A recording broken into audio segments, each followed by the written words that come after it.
Ayan, mamimigay tayo ng sapatos. Yan, mga sapatos na pwede pang gamitin. Nalagay natin ito. Yan, dyan natin lalagay. Saan? Oh, ayaw ni Lance eh. Ayaw niya nang suotin. Hindi na kasya daw sa kanya. Lumaking paa niya. Yan. Kailangan tanggalin ko sa plastic. Ah, kailangan tanggalin? Hindi yata. Ay, ito maglalagay. Unless, hindi kasi hindi yata kasya sa akin yan. Ito sa ayos ng Chuck Taylor na ba? Hindi na ano. Size lumiit na yan sa kanya. Akin niya, mga ano ko. Hindi. Give, yes, clothes naman. Ito, sapatos.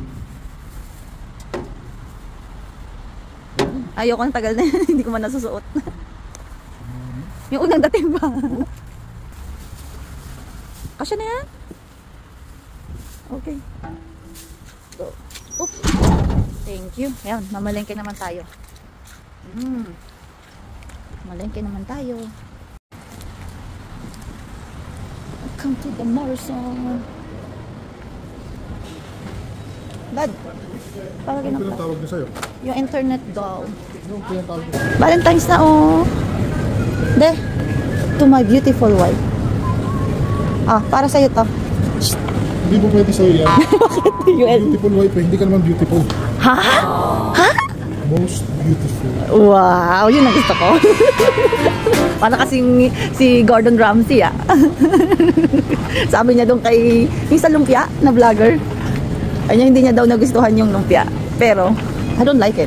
Ano sagot niya doon? I love it, sabi niya. Yata. Wow. Wow. Makakapayat para yan. Isang ganyan. Sa isang linggo. Ay, naku, nag-panic buying ng Friday. Kahapon. Kaya, walang mga laman. Walang ang kanumi. Paano? Walang manok. Atay. Duck liver ito, Dad. Ay, ito. Ito pala sa baba. Isa lang? Isda. Gusto ko isda. Octopus. Ha? Octopus? No, gusto ko to. Hindi, panahon na para bumili tayong octopus. Panahon na. Hindi, gusto ko ano.